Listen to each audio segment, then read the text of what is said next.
Білесіз бе, осы сәтте өмір сүре алған адам ғана шын мәнінде бақытты. Өткен шақ өтті, болашақ Алланың қолында. Ал сенің өмір сүретін жалғыз уақытың ол осы сәт. Түн тыныш, әлем үнсіз, ал жүрек сөйлегісі келеді. Әлсіз күйіңмен Алланың алдына кел. Күшті болып көрінудің қажет жоқ.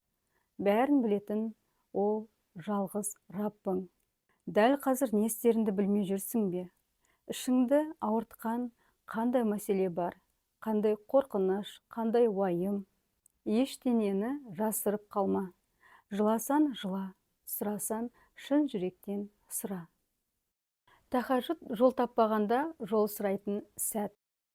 Жауап табылмаған кезде жүрек тынышталып қайтатын түн.